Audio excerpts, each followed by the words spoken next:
Hello and good afternoon, everyone. A very warm welcome to the first of the BCLT research seminars this semester. My name is Professor Cecilia Rossi, and I am the Executive Director of the British Centre for Literary Translation at the University of East Anglia, where I also direct the MA in Literary Translation. I am delighted to welcome Dr. Malini Murali to the BCLT Research Seminar Series. Malini is the BCLT Charles Wallace India Trust Fellow 2026 and has been in residence at BCLT since mid-January. Malini is Assistant Professor at the Department of English at Devaswam Board College, affiliated with Mahatma Gandhi University in Kerala, India. Her doctoral work, offering to Ezhutachan, an annotated translation of and here Malini. Adhyatmaramayanam Kilipattu. Thank you very much, Malini. Was awarded an excellent grade by the English and Foreign Languages University and it is scheduled for publication in 2026. Her talks on language, literature and culture are periodically broadcast on All India Radio. Malini's research interests include critical humanities, literary and cultural studies, as well as South Asian studies. Malini is also actively engaged in the study of both pre-modern and contemporary Malayalam compositions. This afternoon, Malini will be talking to us about translating Indian classical compositions.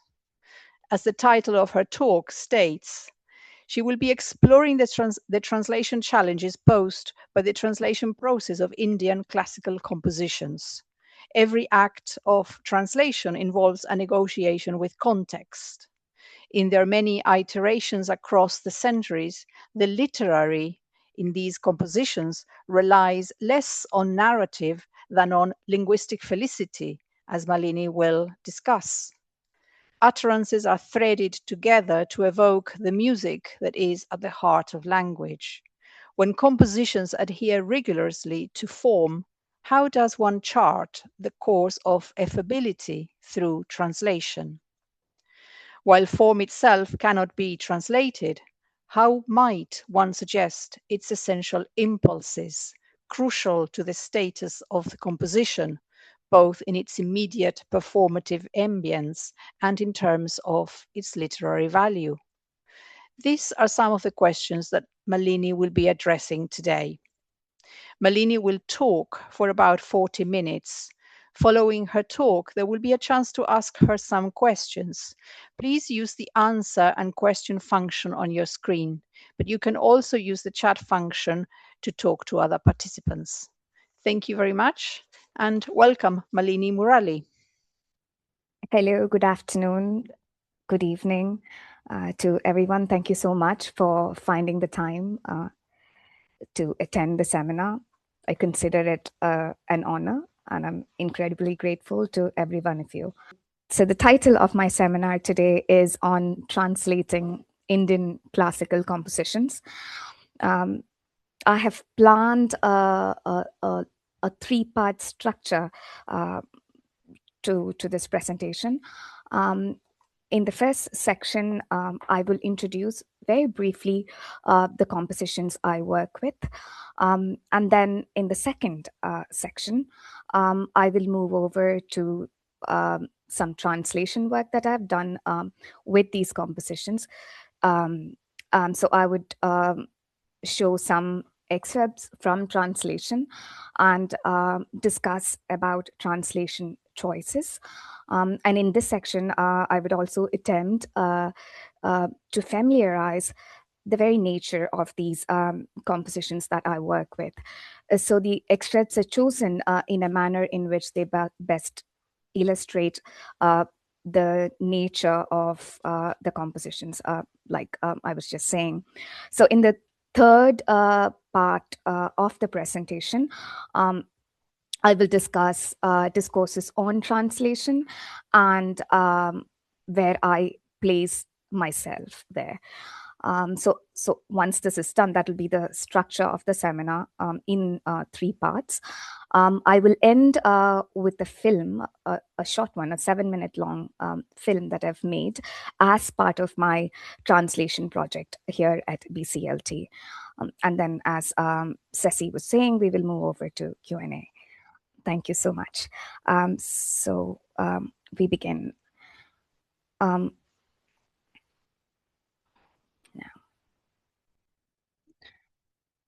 Now, as the global powers are moving towards recolonizing the world and a renewed imperialism through violent means, the importance of translation has never been greater. Translation, of course, is not merely the task of the sentence, but involves in a fundamental way the articulation of conceptual worlds and cultural difference. It is undeniable that translation plays an important role in our social, literary, and intellectual lives. A recognition of this fact has generated greater encouragement for translation, including the establishment of translation studies in several universities all over the world and in India too.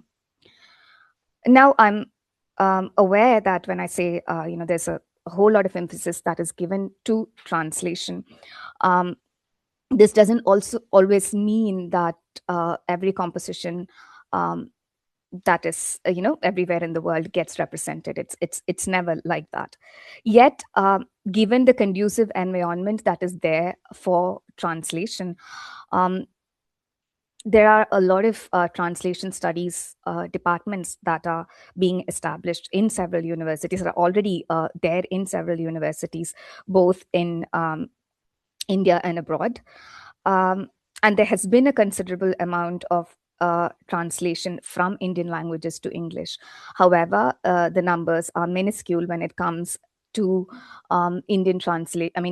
translations from Indian languages in the Western world, as it were, sort of published by publishing houses in Europe and in America. Jayashree Kalathil, in her seminar here at BCLT 2 years ago, had discussed the statistics. But however, within India, there is a sort of renewed enthusiasm for literatures in translation and in English translation. In English translation, I mean to say. And this is particularly true of Malayalam in the recent past. However, this emphasis, this renewed enthusiasm, interest in translation remains mostly on contemporary literary works, and that too contemporary fiction in particular. So as a result, very few Malayalam classical compositions have been translated into English. Now, Malayalam is the language that I work with. It is my mother tongue. It is a language of Kerala, of the people of Kerala, and is spoken by roughly 38 million people. Now, I say that when it comes to classical compositions, the number of these compositions actually translated into English and getting published again minuscule when it comes to numbers. I mean, that's what I was trying to suggest.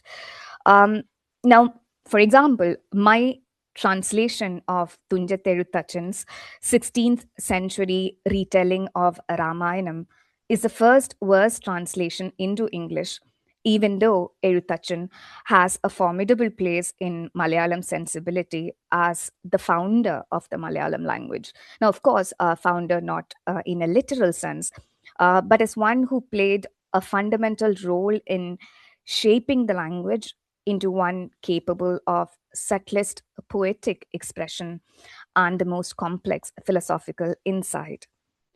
Now, the reason for this very small number of classical text translations, I believe, is fundamentally the challenge of form, of tenor, of poetry, deeply immersed in the music of the language, in its peculiar inflections, in its untranslatability.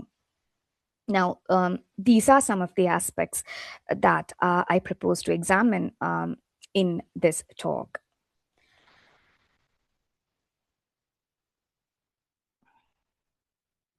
Okay. Now, A.K. Ramanujan, in his essay on form in classical Tamil poetry, quotes Saint John Percy's story of the Mongolian emperor. So here is an emperor, a Mongolian emperor, who goes out on this conquest, and one of his conquests happens to see a songbird in an alien province, and he immediately has this desire to capture the bird and bring it home to his own country, his own province. Now, how to go about this exercise? How to make sure that the bird would actually feel at home in an alien province. Um, Even more importantly, how to make sure that it lives. Um, so the Mongolian, I mean, this is how it goes in Saint John Perse. He describes the Mongolian emperor thus: the taker of a bird in its nest and of the nest in its tree, and who brought back with the bird and the nest and song the whole natal tree itself, torn from its place with its multitude of fruits, its ball of earth, and its border of soil, remnant of home territory, evoking a field, a province, a country, and an empire.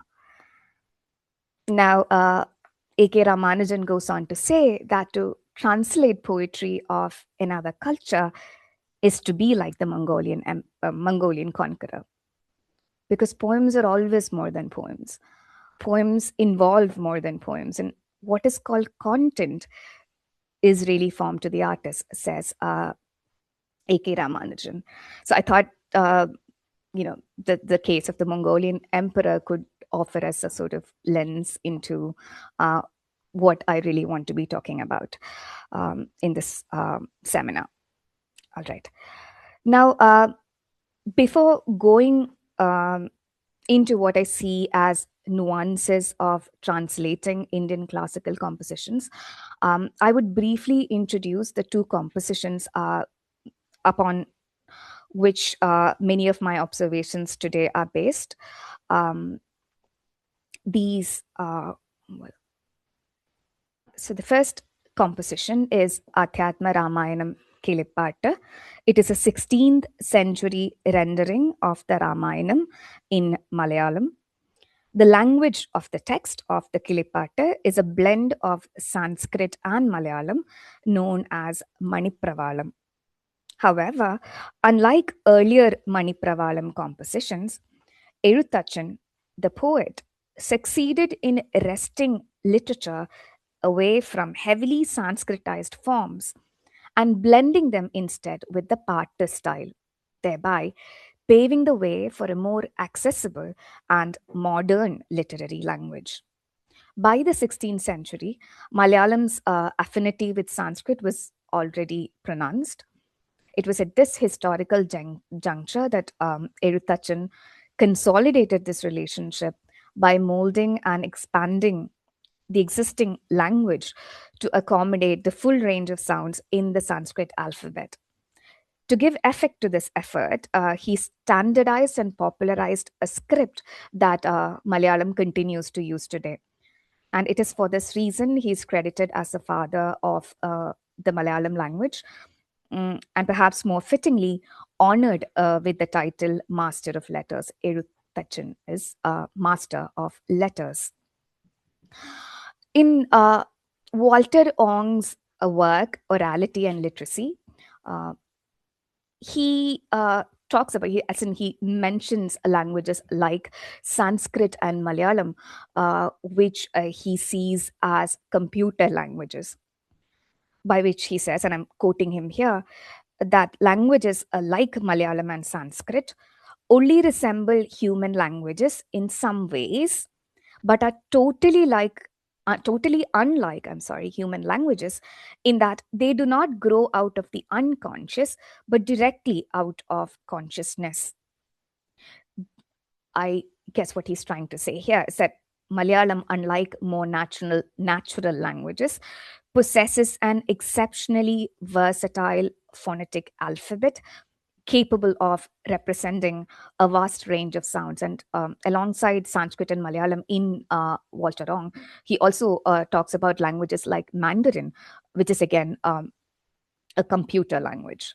Anyhow, so Malayalam has this extremely versatile phonetic alphabet, which is capable of representing a vast variety of sounds.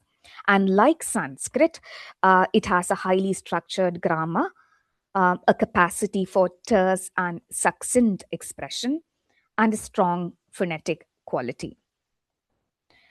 Now, although other Ramayana renderings in Malayalam predate Ezhutachan's Ramayanam is not the first Ramayanam in Malayalam, and Ezhutachan himself acknowledges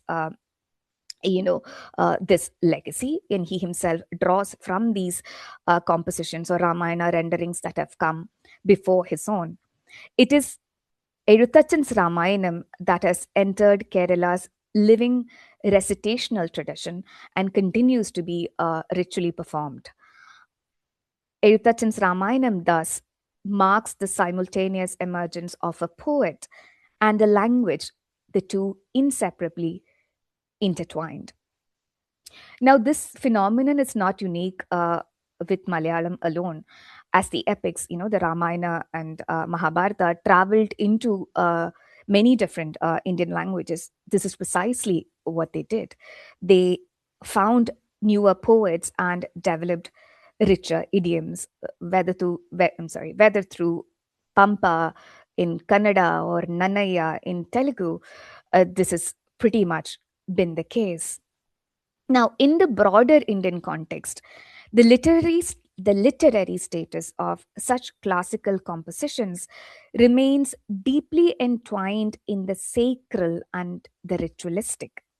So, to evaluate them, to understand them solely through parameters of secular literature uh, is therefore both limiting and inadequate. So, the first composition is Adhyatmaramayanam Kilipattu. Now we move over to the second composition that I work with, and this is the translation that I've been doing at BCLT. The second composition is called Nalacharitam Attakatha, composed by Unnayi Warrier. Nalacharitam Attakatha is a foundational work in the Kathakali repertoire and is the only Attakatha attributed to the author. This composition, Nalacharitam Attakatha, is one of the three major literary events of pre-modern Malayalam that have had a defining influence on Malayalam sensibility through the ages. The other two are the works of Tunjat Ezhutachan, whom I just referred to, and Kunjan Nambyar. Attakatha, the word Attakatha, means story for dance or performance. It is a key genre in the Malayalam literary tradition that interweaves music, dance, and gesture to create a deeply evocative mode of storytelling. Phrases and lines from the composition have become part of common parlance, as it always happens with great poets such as Ezhutachan or Homer or Shakespeare. Now, the source story of Nalacharitam is from the Mahabharata. So, again, Nalacharitam is an episode in the Mahabharata. Yudhishthira, one of the chief protagonists of the Mahabharata, upon wallowing in self-pity, is told the story of Nala by a sage, in the Mahabharata. So there's this a moment in the Mahabharata where Yudhishthira looks upon himself as the most pitiable person there is in the world, and who's been dealt a really bad hand. And it is here that the sage tells Yudhishthira that, well, that is certainly not the case. And he tells him the story of Nala, which is much like his own. Now, the Nalacharitam, the episode that I just briefly referred to, has had several retellings across languages and traditions, including translations in Persian, German, French, Russian, Greek, and several other European languages. The most popular version of the Nala tale in Sanskrit is Sriharsha's Naishadhiya Charitam of the 12th century. It is part of the five major epic poems in the Sanskrit canon. In Malayalam itself, Naishadha Chamba of Maramangalam and Kunjan Nambyar's Nalacharitam Tullal are part of the classical tradition. Now, the reason why I took some time to elaborate, or sort of briefly elaborate, these compositions by way of introducing them, is to also show how they can be fairly representative of the tradition that I work with. So it is not really a casual choice. And why do I say so? With Ezhutachan as with Unnayi Warrier, these compositions attest to a culture of responsive reception. Responsive reception, that is to say, rendering a millennial tradition of reflection on the one hand, sort of receiving a millennial tradition of reflection on the one hand, and responding to it with the resources of the present. So it is this culture of responsive reception that ensures its continuity. So both Ezhutachan and Unnayi Warrior are part of a living tradition of performance. Now, the source story, like in the case of Ezhutachan, I already said that it is a retelling of the Ramayana. And in the case of Unnayi Warrior, it is an elaboration of one particular episode in the Mahabharata. Now, Ramayana and Mahabharata both belong to a canon of Smriti literature. Smriti in Sanskrit means that which is remembered, as opposed to Shruti, which is that which is heard. I'm not going to elaborate on this much. But then the point that I'm trying to make is Smriti literature elaborates and elucidates the meanings of Vedas and Upanishads. I had also said earlier on that the classics in in the Indian tradition, the epics and sort of various elaborations and retellings of the epics through performing and literary traditions cannot be looked upon through a secular lens. They are deeply rooted in the sacral and in the ritualistic ambience. Now, coming back to Nalacharitam, what sort of results in the tragedy? It is a tragic composition. I mean, there are tragic aspects to that composition. What results in the tragedy of Nala, the central character in the Mahabharata, is that he forgets to wash off the drops of urine on his leg before he goes on to perform the rituals at dusk. This is how it figures in the Mahabharatam, because the Mahabharatam belongs to a larger Vaidika literature where there is a whole lot of emphasis given to rituals. So what results in Nala being possessed by Kali, the antagonist in the Nala tale, is because he made a lapse there. It wasn't intentional, but then he didn't do the ritual properly. Now, it is this lapse that renders an otherwise flawless king vulnerable to the possession of the antagonist and results in his subsequent downfall. Now, unlike the Vaidika tradition, in the Vaidika tradition, rituals are an end in themselves. So you do the ritual, and then if you do not get what you desired, it can only be because you did not do the ritual properly. So it is performed again. Which is also to say that there is no greater faith outside that informs it. Right, like I was saying, so if you don't do the ritual properly, you do not get the desired effects. So what do? You do it again. But yet, when you come to Unnayi Warrior, uh, we see that this particular aspect, this emphasis on ritual, is already subverted in a way by the absolute finality of destiny.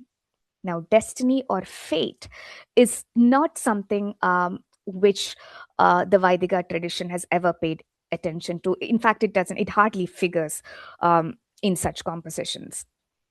Yet, destiny becomes the central tenet or becomes an important aspect of Unnayi Warrior's Nalacharitam. I'm very grateful to Manoj Kuru's, um, you know, deeply insightful lecture on the Nalacharitam that he gave recently, where he has paid attention to, where he has touched upon these different philosophical strands which are present in the Nalacharitam. So to come back, so the emphasis on destiny or destiny itself is a central tenet of another philosophical tradition called the Atijivika school, which has had a strong presence in the South Indian states until about the 14th century. So you already see these, different sort of shades, schools of reflection coming in um, into into the Nalacharitam of Unnayi Varya. So on the one hand, there is the Vaidika tradition. On the other, there is the Adijivika school. And then there is Shankara's Advaita. One sees all of these different shades in Unnayi Varya's Nalacharitam.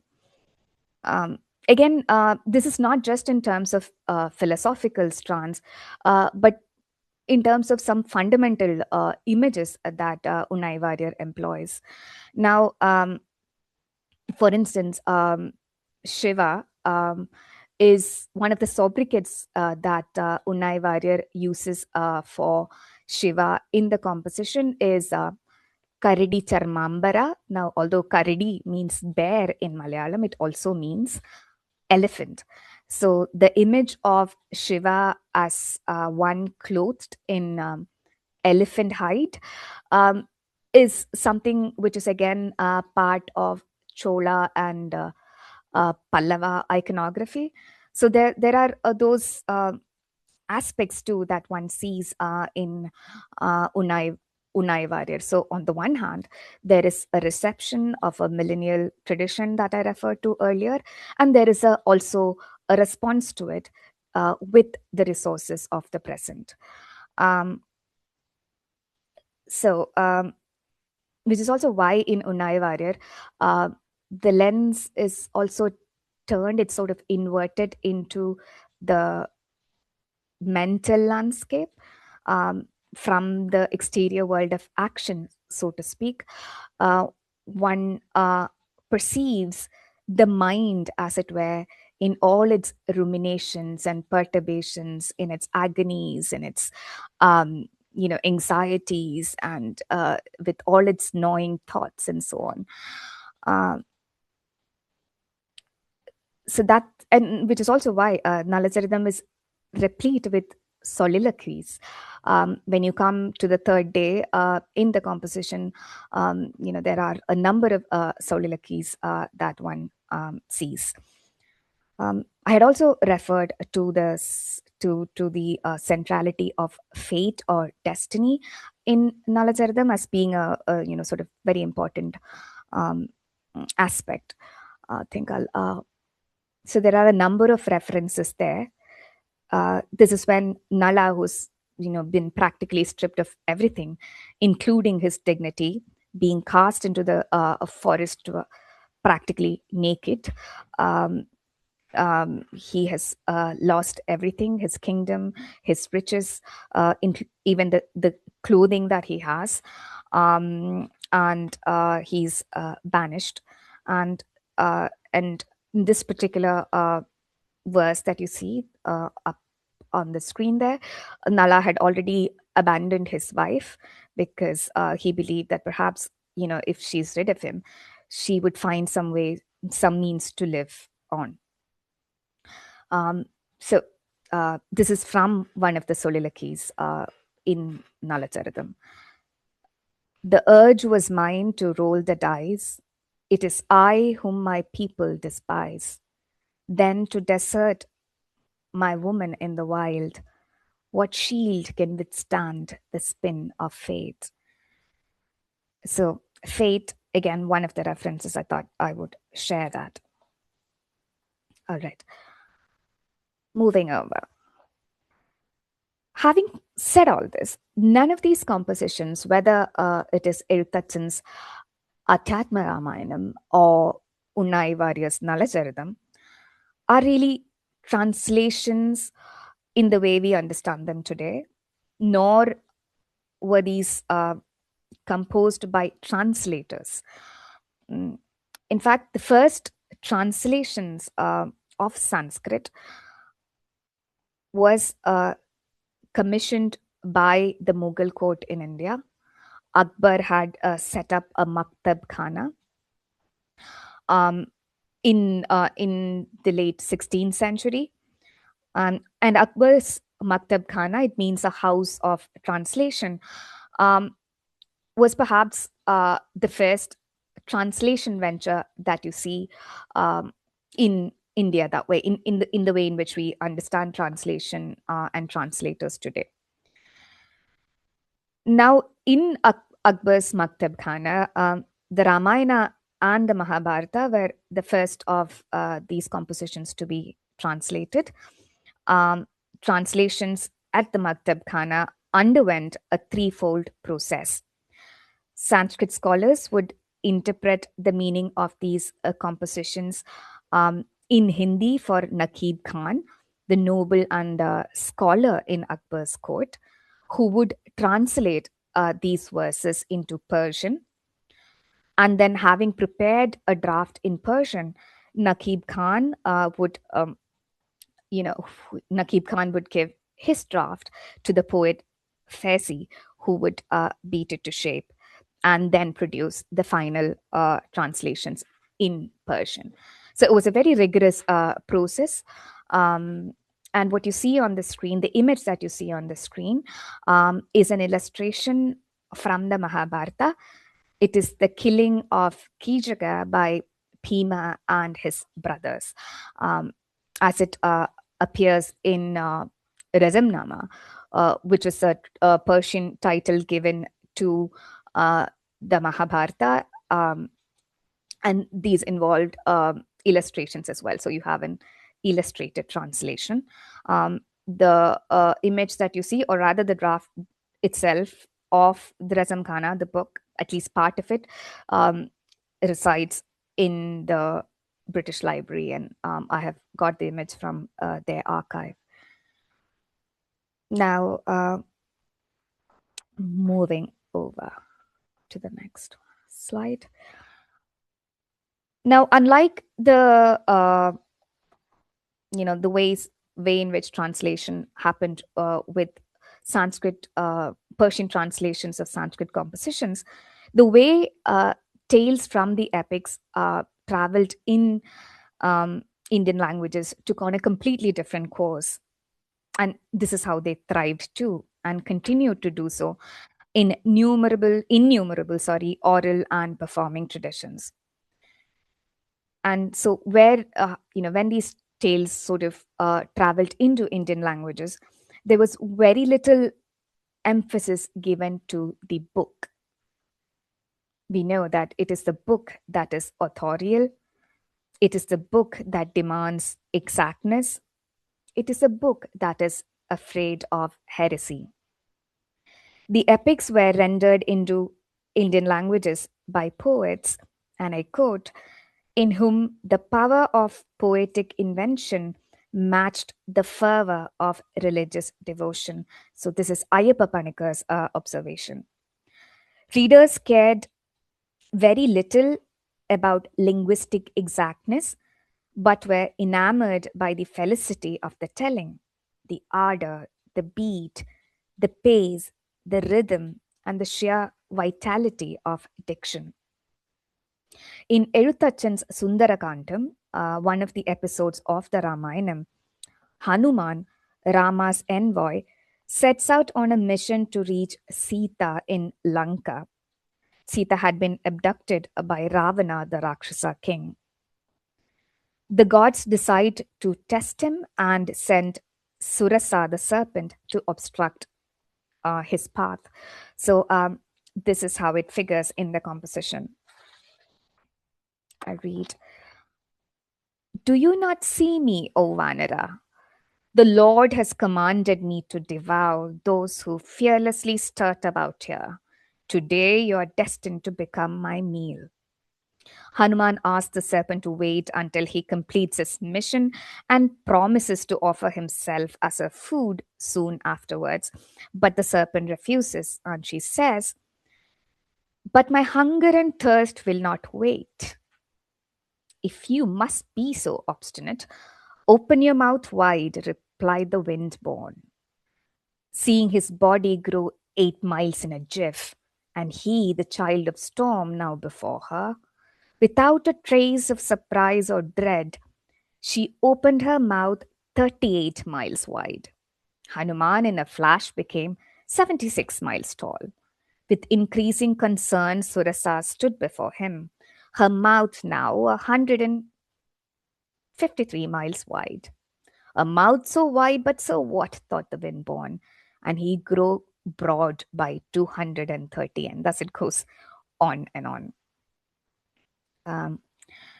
So, as you see, not much seems to be going on apart from a game of wild acrobatics. Acrobatics. One could say that the whole Ramayanam of Ezhutachan is a long, meandering sentence that does not tire of iteration. It is sodden with tears, longing, and separation. It strikes with war and rends with grief. Each mood is rendered in the original with a specific meter, which of course does not carry over in translation. What it can best do is hint at the music elsewhere that informs it. In an English translation, the sobriquets, like you see, the windborn, child of storm, and so on, and the narratives packed within, or whole tales coiled into a single word, will have to be unpacked. It is possible to leave them as they are in Indian languages, given their shared affinity to Sanskrit and the larger ethos in which they arise. But such liberties cannot be taken in English, lest the whole composition become an endless string of names thrumming on a page. As Borges would say, like famous poems made of one enormous word. The fact that no one believes in the reality of nouns paradoxically causes their numbers to be unending. That is Borges. Here, we might as well have a language solely of nouns with all the action taking place within. Ezhutachan goes into an endless flurry of nouns as he describes Rama. In the original, they are at once names and words which impress upon the reader or listener their simultaneous coexistence. While a name, whether it is Malini or Violet, as a word may carry meaning, as a name, it is merely a referent. In translation, however, the name must function as a word so that its connotative function becomes accessible. I'll show you what I mean. So this is how it is. These are all names of in the original. It's just names that you would see. except for know that. Of course, that's not a name. Know that Rama is absolute, singular bliss, the supreme self, immutable, indestructible, pure essence, who cannot be by conscious deliberation known, pure, eternal, formless, without attributes, embodiment of truth, tranquil, ultimate being, ever joyful, beyond birth and death. It just goes on and on and on like that. Or to give you another instance from Nalacharitam, right? Um, or in Nalacharitam, look at this cascade of alliterative names by which a distraught Nala addresses Damayanti, his wife. In the original, I'm just going to read it aloud so that um, you get a sense of how this sounds. Sundari Damayanti Sudati Sumukhi Sati Tanvi Taruni Mama Talarunnuvallo Param. So the first line, my beauty, Damayanti, with fine teeth and a comely face. O chaste one, my lovely lady. So those are all names. And I think the fine teeth there, rather than just being a concept of beauty, um, it just rhymes. So it's Sudati Sumukhi Sadi. So Sudati is what I've translated as one with fine teeth. The verse goes on to say, um, my beauty, Damayanti, with fine teeth and a comely face. O chaste one, my lovely lady, how my every sinew weakens. Like a jasmine vine steeped in boiling water, twining around a withered tree, its roots long parched, leaning upon Nala, deranged with hunger and thirst, you are fated to die. This is sort of Nala asking Damayanti to leave him and go to the house of her father. Moving on.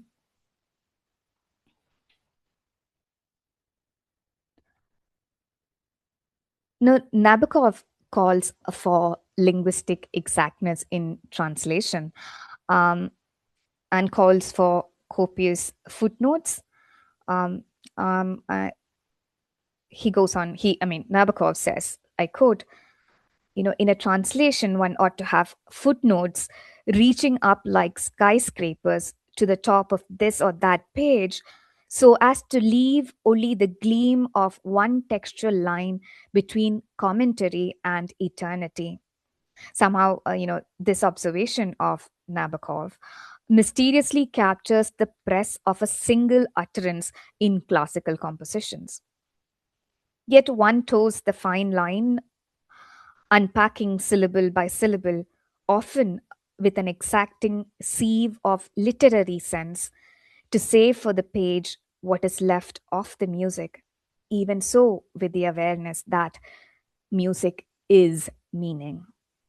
It is perhaps this awareness of the inseparable nature of form and meaning that led the Dutch Indologist Frits Staal to adopt an extreme stance regarding the meaninglessness of ritual in the Indian context.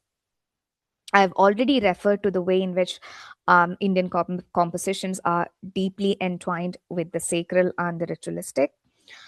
Stahl regards rituals and mantras. Mantras are efficacious utterances as mere rules without any meaning. According to him, these rituals and utterances are self reflexive rather than symbolic.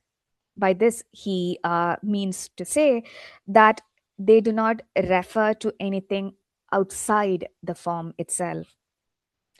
As Nabokov himself writes in his poem on translating Eugene Onegin, that reflected words can only shiver, or that, okay, I've got a typo there.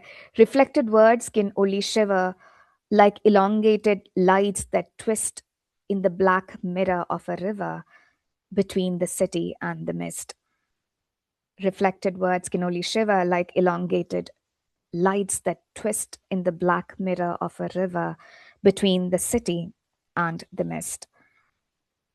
Or to think of Walter Benjamin's insistence that the foreign text be translated with such syntactical literalness so that its mode of signification as opposed to meaning is conveyed.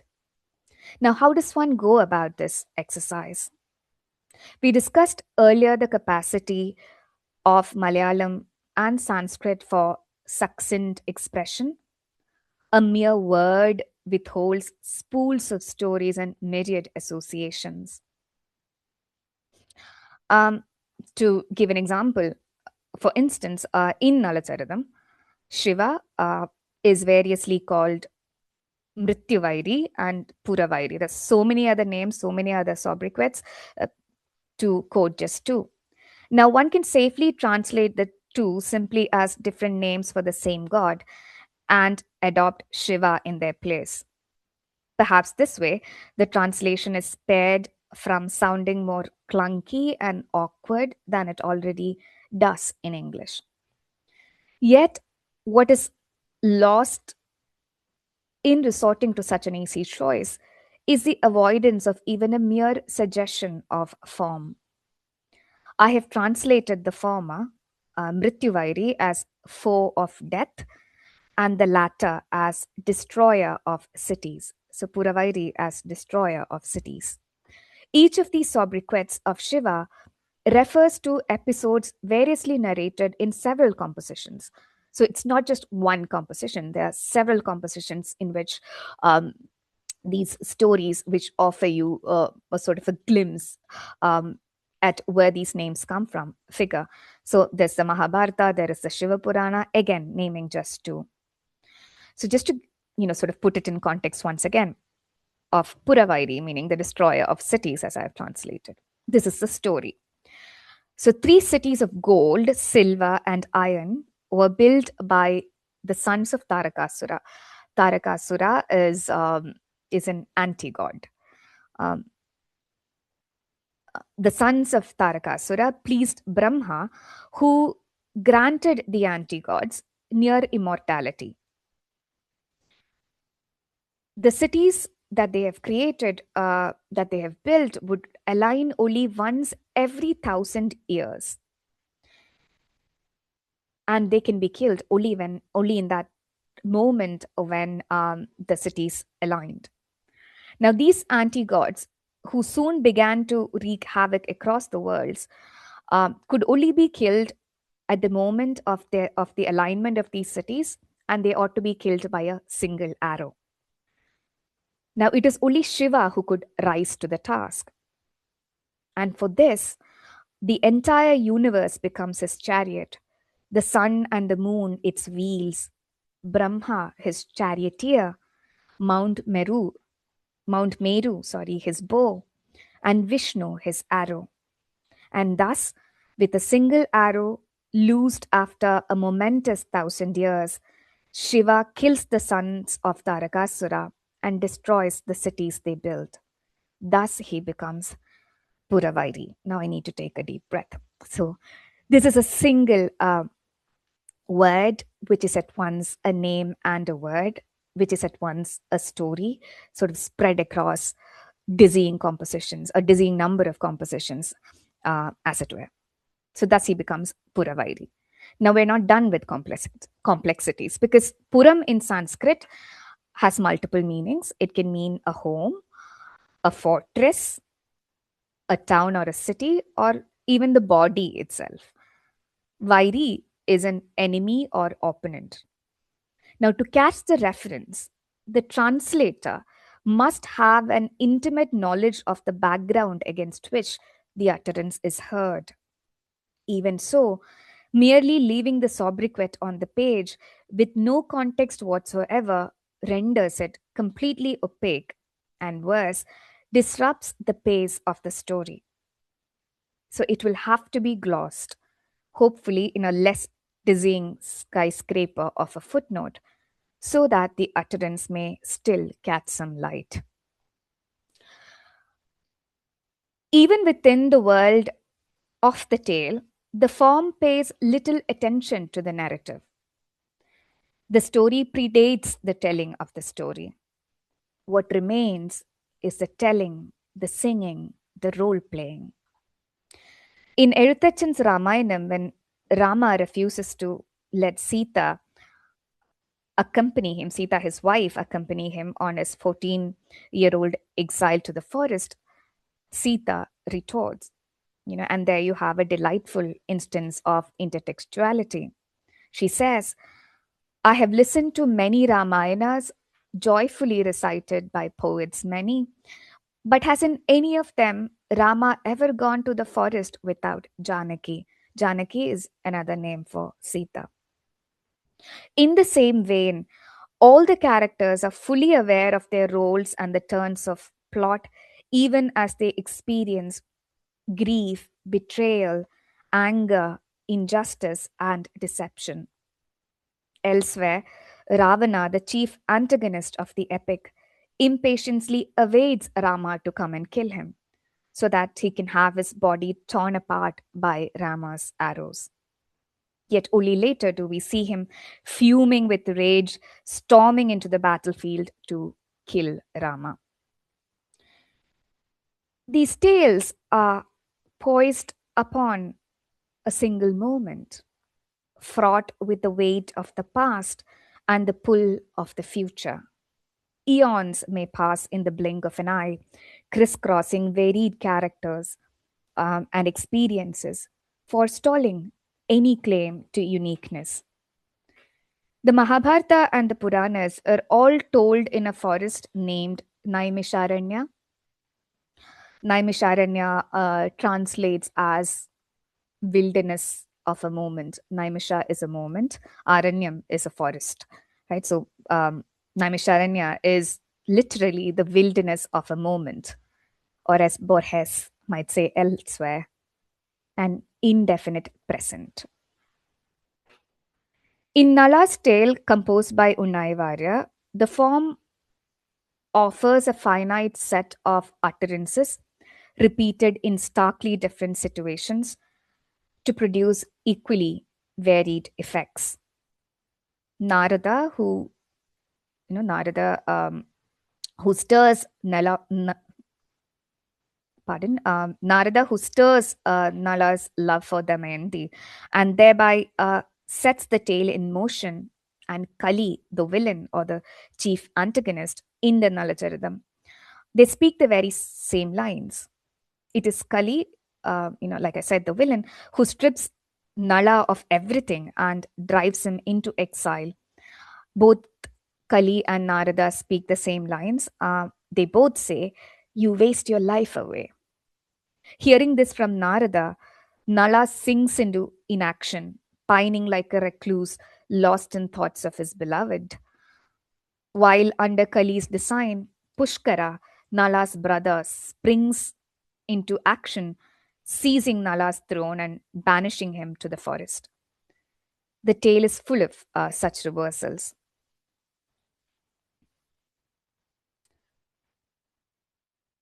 The frames, too, I would think, are finite in the sense that um, the frames, too, are few, yet recur with subtle inflections, yielding vastly different experiences. Lovelorn and aching for Nala, when we first encounter Damayanti, she's led to a garden she finds insufferable. She says, "The buzz of the bees to my ears are burning coal, the clamor of cuckoos like tridents that tear and rend. The fragrance of flowers scalds my nostrils without relief. Unbearable to me is this canopy of creepers and vines." Later in Nala's company, the garden becomes for her the very spring of desire. For one, such instances hint at orality that persists even within the written form. More fascinating, however, are the tremulous whirls embodied in a single utterance, brought to life through repetition, much like the singing of a raga. You know, much like whirls sort of brought into being by the singing of a raga. Now, the ragas used in Kathakali too bear this quality.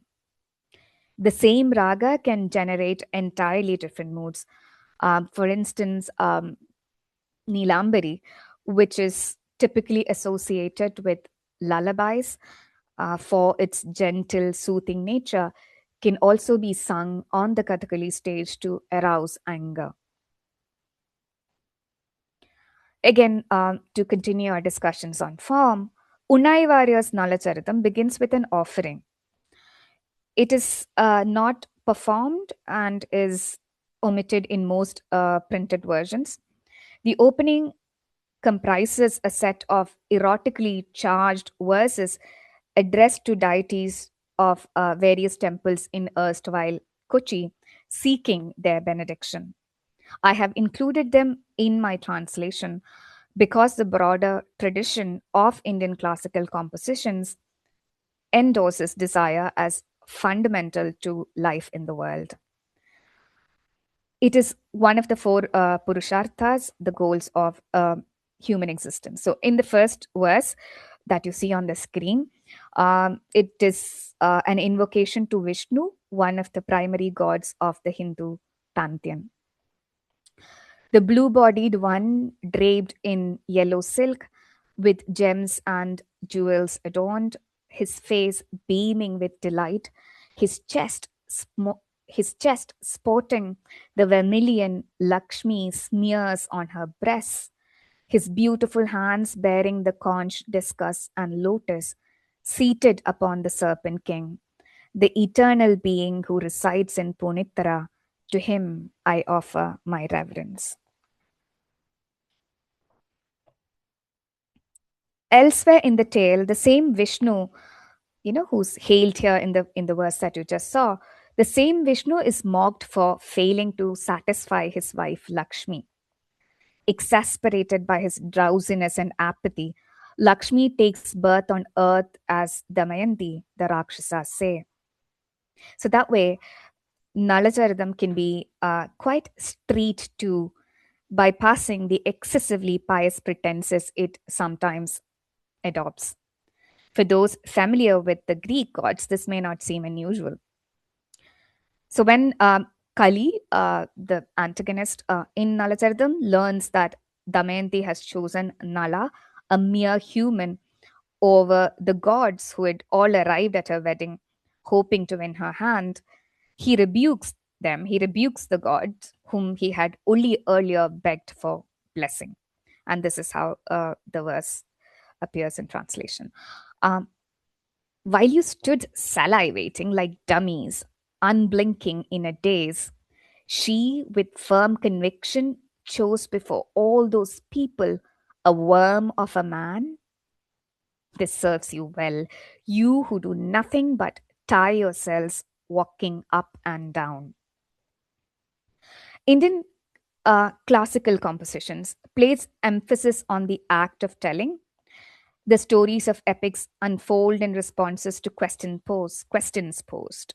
In the Ramayana, Valmiki requests Narada, and in the Mahabharata, Janamejaya addresses Vyasa. So that's how the tales are told. Within the tales themselves, the emphasis is often carried through refrains like kathaya kathaya, that is to say, tell, do tell. Repetition is a characteristic feature of orature everywhere. In this case of kathaya kathaya, it suggests both an urgency and a plea. So again, in Malayalam, in Adhyatmaramayanam, Kilipattu, this is a very famous verse. Kathaya kathaya kathakala disadaram kakulstalilagal ketal madivara. Kathaya kathaya kathakala disadaram kakulstalilagal ketal madivara. This is how it is in Malayalam. So this is Ezhutachan, the poet, requesting the parrot, who's his muse. And the verses, the second one that you see on the slide, tell me, do tell me with reverence and awe the playful marvels of the sign of Kakutsa, never cease to relish my yearning to hear more. In Nalacharitam, Nala asks the messenger swan, um, I'm reciting these verses so that one gets a sense of how it sounds in the original composition. So this is how it is in Unnayi Warrior's Nalacharitam. Mm.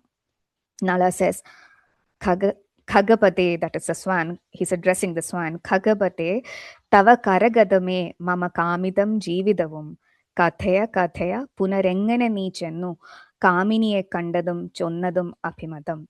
O Supreme Swan, you hold my life and hope in your hands. Tell, do tell how you reached the lovely one and spoke to her of the yearning in my heart. The reason is that the reason why I recited or tried to recite the original verses is also to show that the in its original form, the way it sounds isn't quite euphonic. It Euphonic to mean that the original does not resort to soft consonants. Instead, you have sort of a percussive rhythm. There is that faint drumming of consonants that you hear throughout these compositions.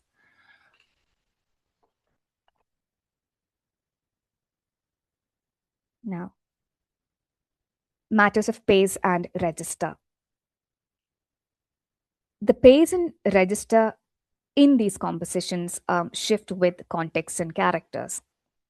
Here is an instance from Nalacharitam, where a woodman, a Katalan, is startled awake by lamentations that he hears, lamentations of a woman from deep within the woods.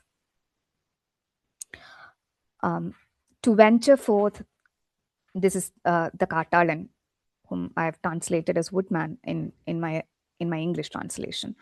So the Katalan says, to venture forth all alone into that deep, dense wood, even I shudder with dread.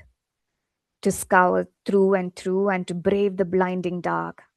Soon the day divine will break. I must not abide here and wait, nor cower like a coward in fear.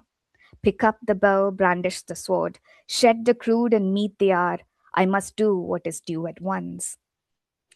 Um, where I have translated, soon the day divine would break, soon the day divine will break, the expression in the original is Udikkumarai Bhagavanum. If I were to translate it literally, it would read, soon God will rise, or better still, I could just say, soon the sun will rise. But I do not really think doing so would carry the suggestions of the sun and the divine fused in one word in the source language. So then I thought of another word, this time in Sanskrit, which carries both these connotations. The word is divi. Divi connotes celestial radiance and can also mean the sun. I therefore chose day divine, an elevated register which can carry these nuances, while the rest of the verse is fairly straightforward and alliterative in the spirit of the original.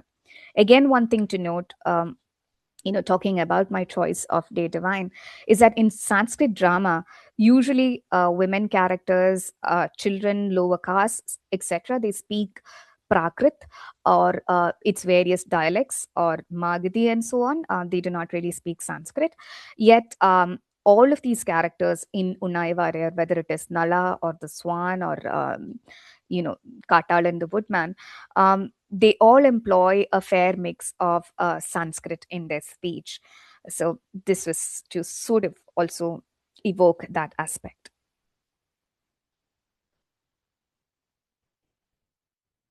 Now, features of form intimate modes of reflection and articulate the human in her radically heterogeneous life world. So it's not just a stylistic choice. Form is deeply, deeply, deeply involved in that sort of in the articulation of the human in her radically heterogeneous life worlds. So when one pays attention to that, what one is actually paying attention to is the case of the untranslatable. So while attempting to bring in features of form into a language which is, little affinity with the structures of the source language. Um, they do not come across as smooth or may not even sound or qualify as literary in the English of the Anglosphere. But they do question in a fundamental way, I believe, what either of these categories, smoothness or literariness, um, what either of these categories is premised on. We know that structures of language bear structures of experience.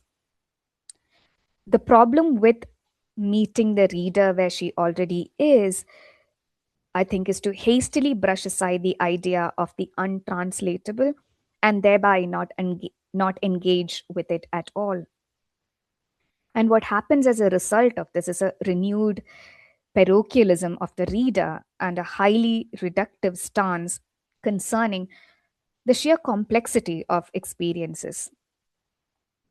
Um, now I'm just going to refer to Tim Parks's observation about this idea of world literature, which does not seem to be paying enough attention to the case of the untranslatable. Tim Parks says, I quote, "This is to believe ultimately that no literary experience or expression is unavailable to us. The individual is not so conditioned by his own language, culture, and literature as not to be able to experience all other kinds of literatures, and the individual authors can likewise be appreciated all over the globe." And, the reason why I've culled out that particular quote from Tim Parks is also to talk about how the large majority of translation theory itself centers on the Anglosphere reader, as much as it is concerned with making the translation palatable. So, who is the reader exactly, and how is the reader qualified? These become very important questions.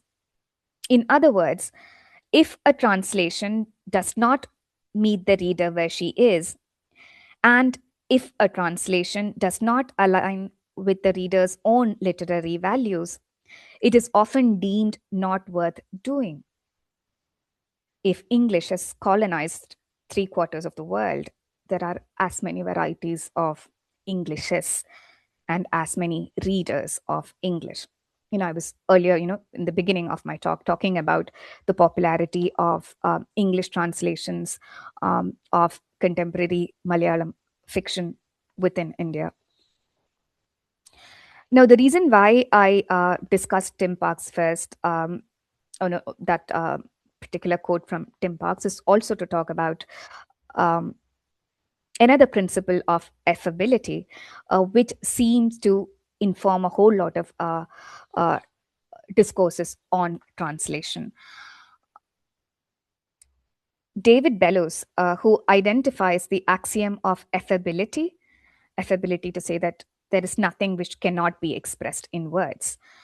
So, David Bellows, who identifies the axiom of effability as the founding principle of translation, writes in Is That a Fish in Your Ear?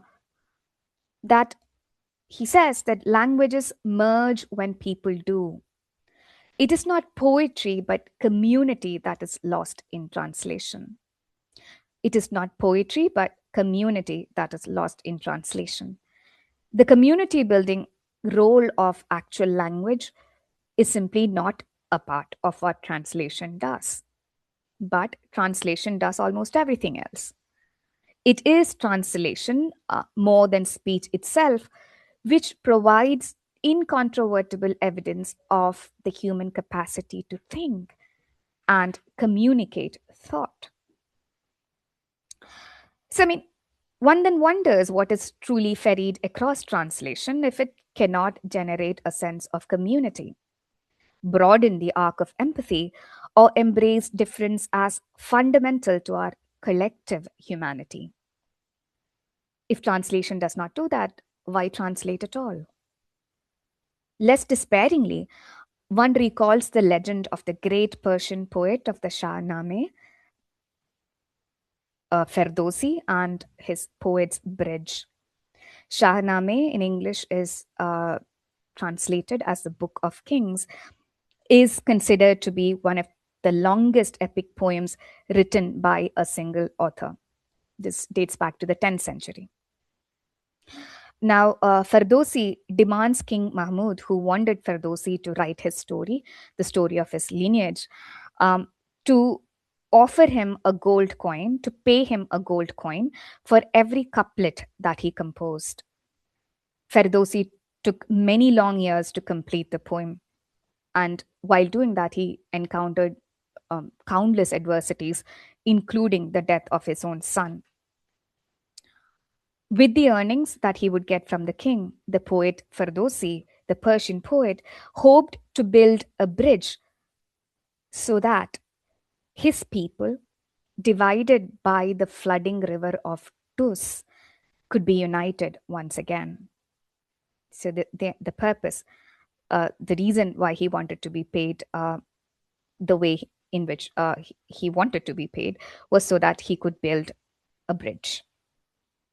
Although Ferdowsi does not live to see it, the bridge was, of course, built with the poet's reward posthumously. What I'm trying to say is what is gained here is community. And one cannot emphasize it enough when it comes to translation. Now, there are people, of course, who've spoken about it. Now, I see Antoine Berman and Lawrence Venuti's advocacy for foreignizing translation, or Emily Apter's for grounding of the untranslatable in translation as affirmations of the community building role of translation. Having said all of this, I will now show you the palette that I carried with me to BCLT to translate this most loved Attakatha of Unnayi Warrior into English.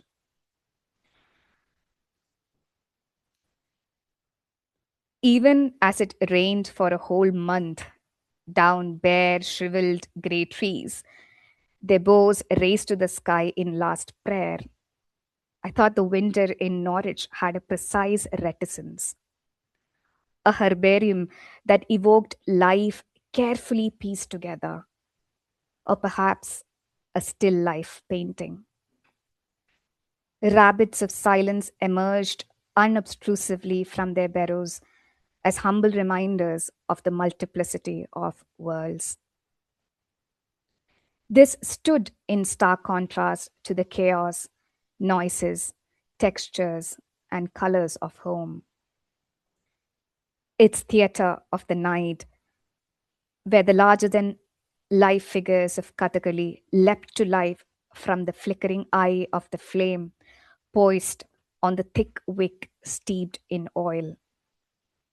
The viscous night that coils around the flame of the brass lamp, I thought, must thaw the winter of my alphabet, so that words may meld, ring, and sing. Its greens, reds, blacks, huge headgears, and long black tresses dancing across the page.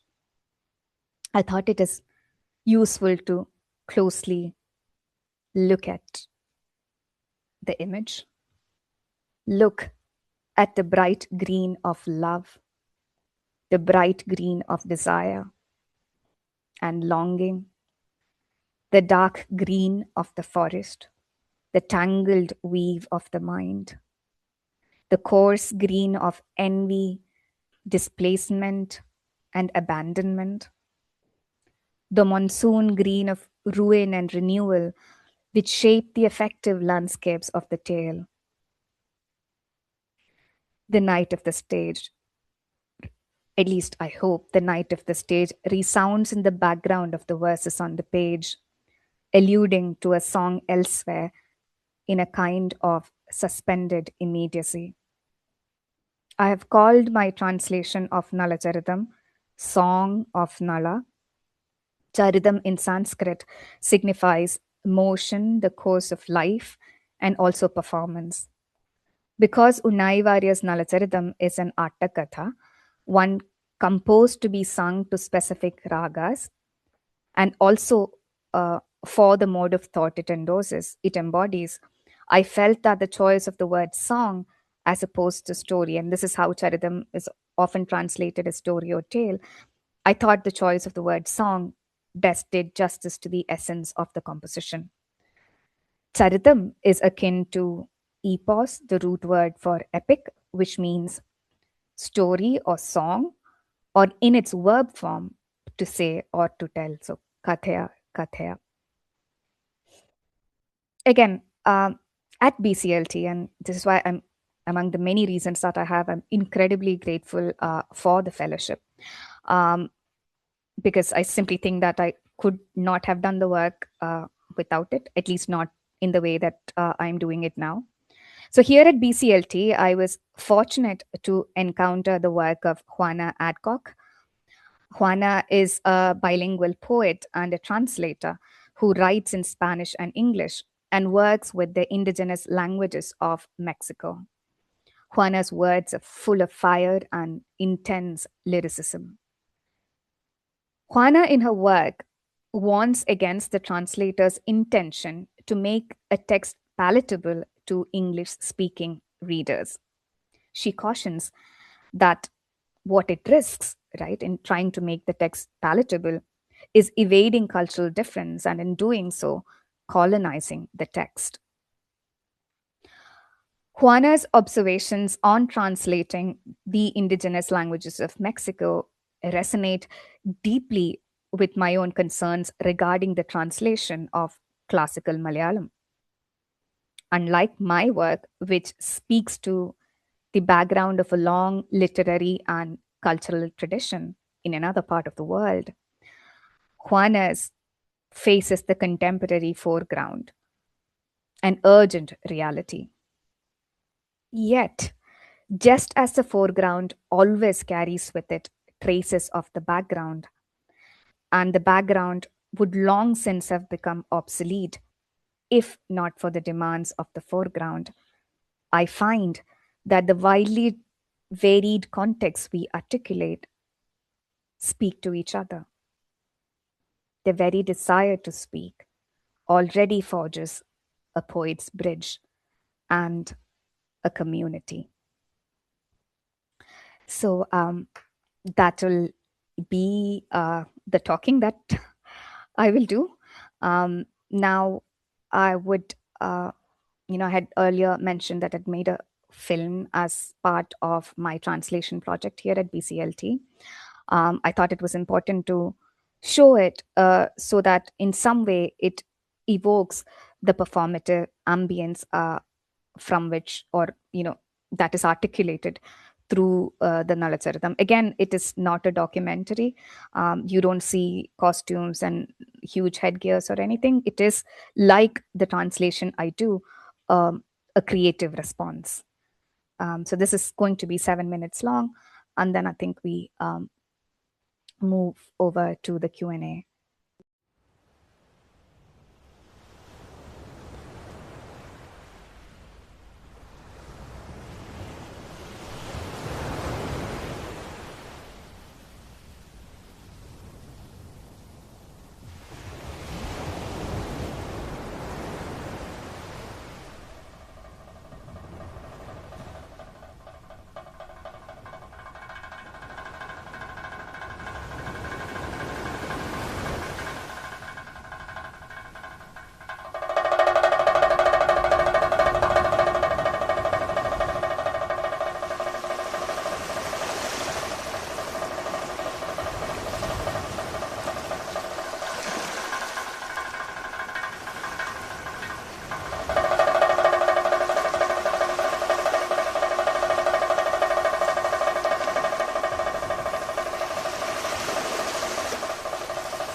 Thank you so much. This has been incredible. What a journey. I feel I have been taken, step by step along the way of your personal translation journey throughout the couple of months that you've been working on these compositions. It's amazing. There are, I mean, we are actually on the time when we should be bringing the discussion to a close. But I think the two questions that we have in the question and answer function are quite similar because they have to do with um, the challenges that you have presented and how you would think of, or how are you thinking of, um, in a way, communicating that process to audiences in terms of critical apparatus, or in terms of the paratexts, footnotes, or an introduction, or a more traditional translator's note. Um, the question that is posed here has to do also with thinking about publication, whether you are thinking of an intended audience, whether the translation, because it would be very different if you were to publish it in the UK as opposed to publishing it in India, in terms of the knowledge that you would assume the readers to have or not have. Yeah, so over to you, Malini. I will try my best to answer some of them, I think, in the best way I can at the moment. First, about how I am going to incorporate a critical apparatus. Am I going to do that at all? I would, the idea of doing this for me is to create a very readable, accessible text in English. Because when you look at the language of these compositions, whether it is Ezhutachan or Unnayi Warrior, in the text is written in a language which is not immediately accessible to an average Malayali, to an average native speaker. So it does not, that way impinge so much on sort of linguistic command or proficiency. Um, Yet, of course, when it is performed, the experience is altogether different. Just as the way somebody who can, somebody can go and watch an opera without sort of knowing the meaning of these lines and still uh, get the experience of it or understand what is going on.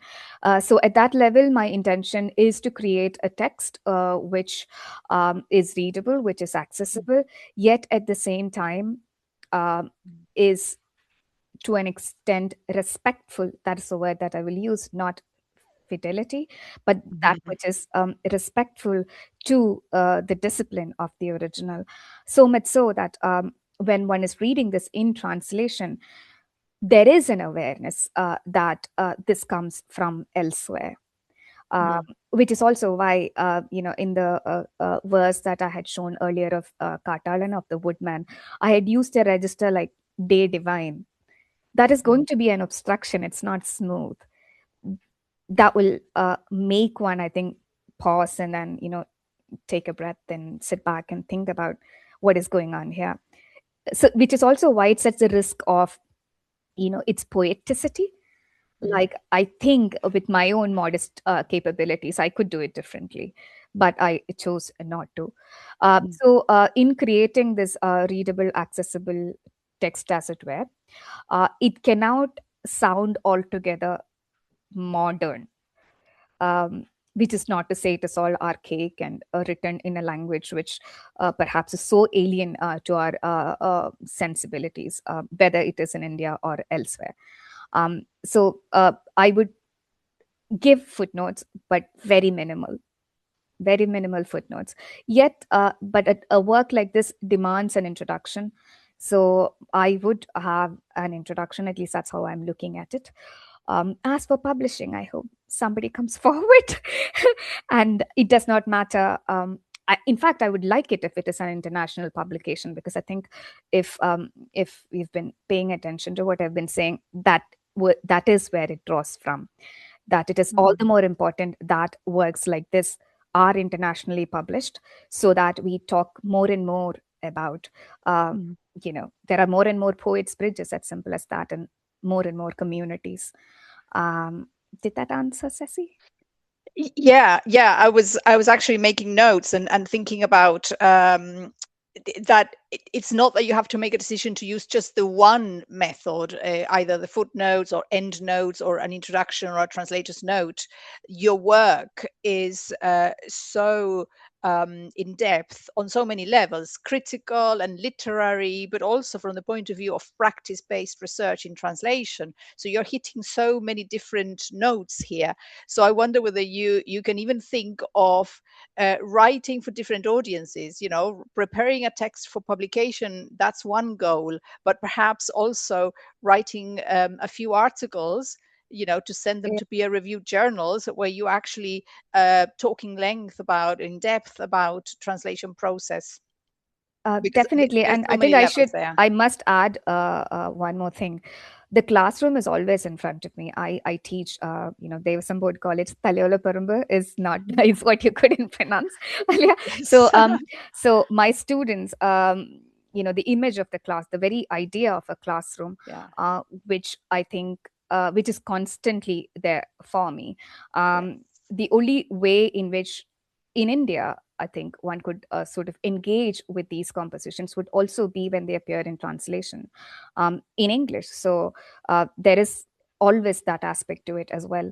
But at the same time, I should be able to speak in UEA also about it. And as Yes. I've been, very fortunate, As you have. as like I've been very fortunate to sit in your classes and Duncan's classes and so on, and I see that there is enormous possibility for discussions that we want to make, and that is possible only when these texts are available internationally. So even when I say that I'm going to write an introduction, um, it's not going to be at least I don't hope it's going to be terribly academic that nobody would want to read it. It cannot be. That's not the purpose of an introduction. And every translation that comes, including Emily Wilson's celebrated translation of Homer, comes with an introduction which sort of prepares you for the text. So I hope to be doing something along those lines for Yeah. my own. Yeah. Yeah, I am very conscious of the time and I don't want to Yeah. go over the limit of 10 minutes. Okay. There are two questions here which are really fascinating. I think that what I'm going to do is I'm going to read them out. I'm going Mm-hmm. to also save them. And perhaps I'm going to ask you to think about them and write a blog for newwriting.net, because I think that there is so much more, so much wealth here for exploring. There's a question from Juana. Apart from the question of the paratexts, Juana is very intrigued about the title of the film, "Remains of a Song," and and the connection this has with what you mentioned of the story that predates the telling, and what remains is the song. So she's basically asking you to elaborate on the idea of the remains. Remains of the So song. that's one question. You don't Okay. have to answer now, but we are Okay. going to kind of, this is to be continued. The next Okay. question has to do with the choice of destroyer of city. I was also fascinated by this, when the Shiva can also be considered as the destroyer of body. So Mm. that these are two very intriguing and very good questions that I think would be great for you to tackle. Or if they could leave their emails here too, Yeah, I could send my responses, because I think these are fascinating questions, very important ones, to which yeah. I would really like to respond. No, it's been really a pleasure to host this seminar. I have learned so much, and I'm fascinated also by the possibilities in terms of the creation of paratexts to accompany your translation work. I think that I speak for everyone when I say, thank you very much for a fascinating talk and for giving us this insight into the world of this oral storytelling with music and dance. Thank you so much, Malini. Thank you so much, Ceci. Thank you, everybody. Thank you so much.